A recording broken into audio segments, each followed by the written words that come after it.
It's that time again. Welcome to What's in the Shop. I'm glad you can make it back. I hope everyone's having a great holiday, and I hope we all make it through this horrible time which we're all experiencing right now. But hey, let's not talk about that. Let's talk about some records. I dreamt up a new theme for this week, and it's just about records with big faces on them with one name, a few that don't even have a name on them. And no, there's no Phil Collins involved, so don't worry. I'm going to start with this one. This is the one that inspired me to do it, actually, because I have it on display in the shop, and I always look at it and I think, I really like that album cover. I don't know anything about this record. I know who it is, but I didn't really know anything about it. But I listened to it, I enjoyed it, and it inspired me to do this whole set of What's in the Shop this week. So let's start off with Astrud Gilberto.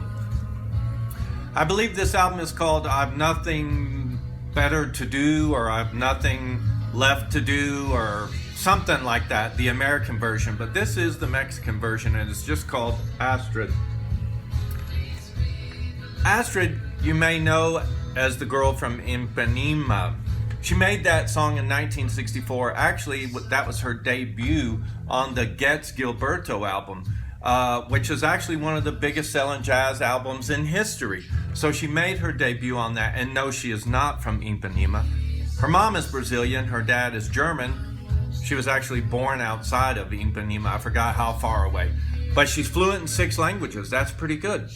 Anyway, this album came out in 1969, and it was a real departure from her because she's known as this bossa nova kind of Latin flavored girl, but this is the first album she did where she didn't really do any of that.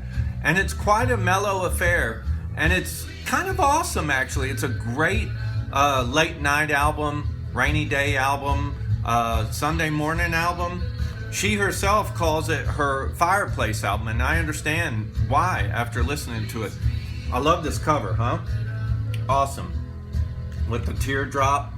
Anyway, this album came out in 1969, and it was her first of 2 albums that came out that year, funnily enough. And it's noticeable, or it's notable, I should say, for how different it is than any of her other records, because this was the first record where she really didn't do any of the bossa nova junk or the Latin flavored stuff.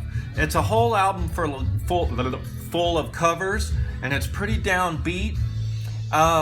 One critic said it's the first album where she actually says something, was really saying something, and it is kind of interesting. It's got songs on it from Jimmy Webb, Harry Nilsson, but it's really noted for its cover version of the Bergerac David, the Burt Bergerac, wait, what am I trying to say? Hal David, yeah, Burt Bergerac, cover version of Planes, wait, what is it called? Trains and Boats and Planes. She does a fantastic version on this. It's very kind of slow, like a lovelorn thing, just really great, you know.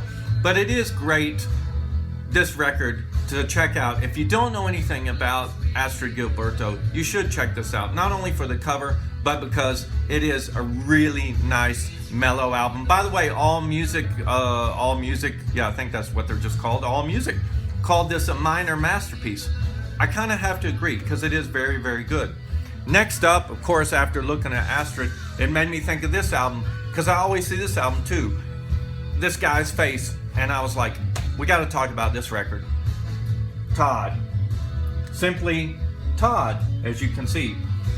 This is Todd Rundgren's 4th album, and it was his 3rd double LP in a row. Give me a break. His debut was a single album. Bam, every album after that for 3 albums, double albums.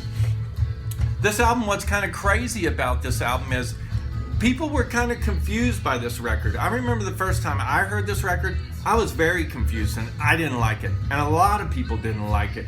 But when you take some time and listen to it, there's some great stuff on here.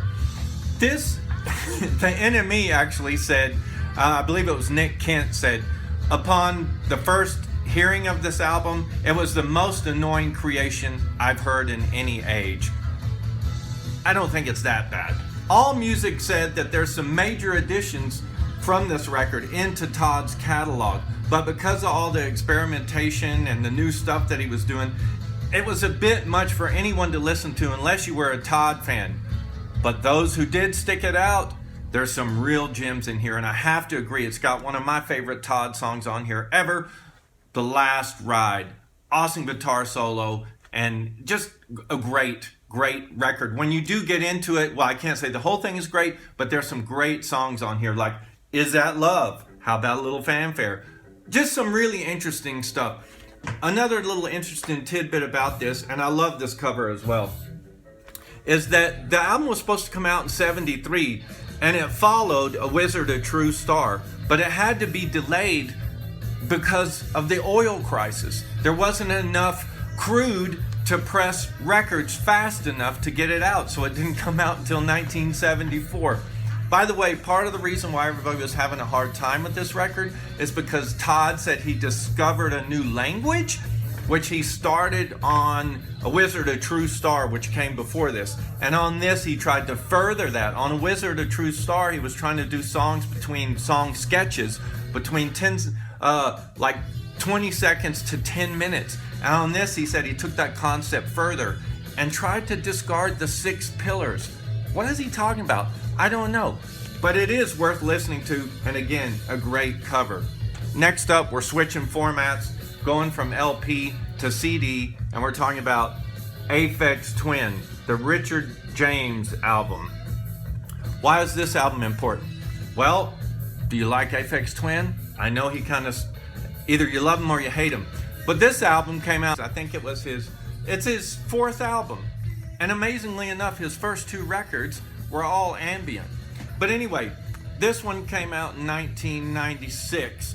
And again, it was kind of divisive amongst his fans because they had thought he was kind of a mellow dude. And this one was notorious because things sped up a lot faster on this album and got really frantic. And part of that was due to the speed and the break beats he was using because he was inspired by his buddy Luke Vibert, or Vibert, or yeah, however you want to say it. So anyway, that inspired him to make a more frantic, chaotic album. This one is the American copy. So the American copy came with the EP that was released just before this, the Girl Boy EP. So if you own the American copy, it's interesting to note because this is the first record that ever had Richard James's voice on it, on the song Milkman, which was originally on the Girl Boy EP. What's cool about this, well, Pitchfork said because of its change in pace and everything, it was an almost brutal contrast between elements because he still had some mellow stuff on top of this.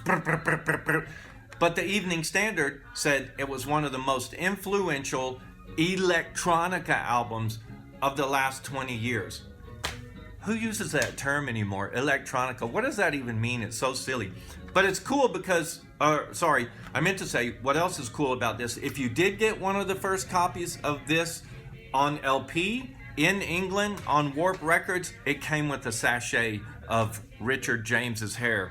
By the way, first album that Richard James did where he recorded the whole thing on his Macintosh, and you see the cover there? He did the cover too, right after he discovered how to use Photoshop.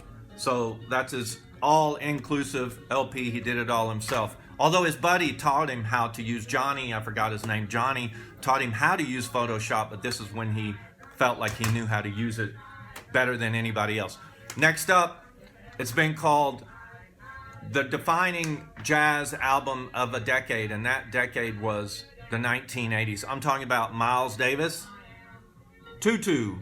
Look at that. Great cover. Of course, it doesn't have a name on it, but we all know who this is. This is Miles. This album won a Grammy in 1986 for Best Jazz Instrumental Album, and the following year it actually won a Grammy for its cover because of that nice photograph.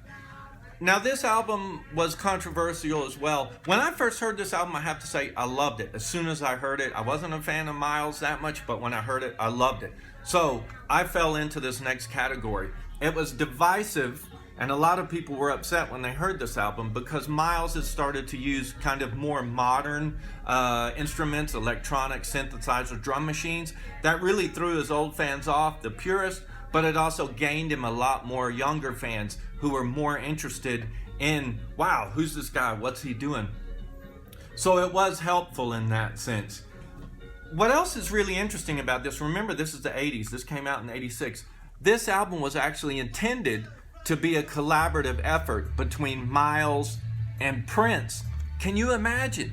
Of course, he didn't work with Prince, but I tell you what, he does cover Scritti Politti on this album. Last up, come on y'all, we all know this album. It was a huge album. They actually saved this album, they say this record saved the recording industry back in 2011 and 2012. It was the biggest selling album in the world, and I'm talking about Adele, 21. Big face, one name, and the title 21. Why is it 21? Well, that's because her age at the time that she did this album.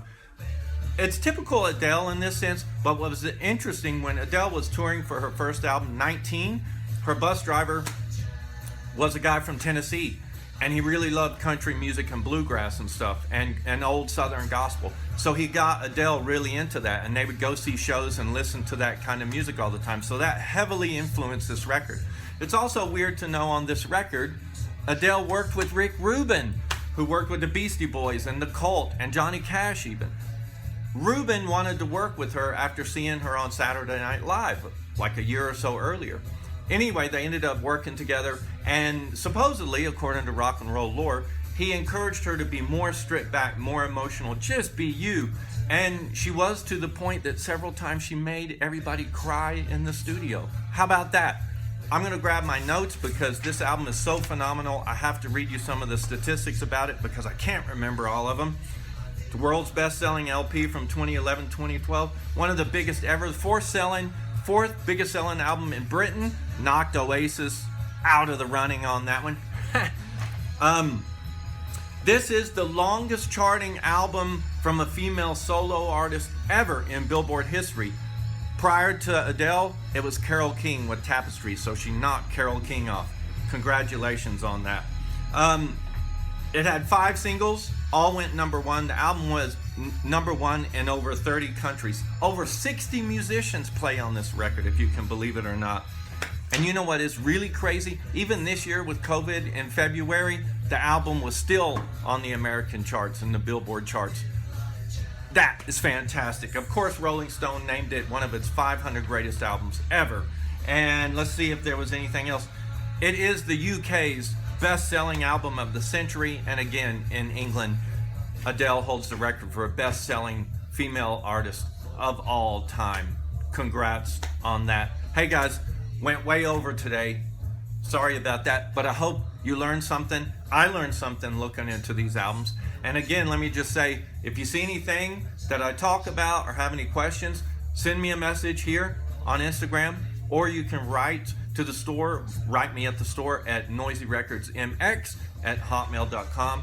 Thank you so much for spending some time with me. I hope I didn't talk too fast. You guys have a great new year. Keep on rocking. See you next time.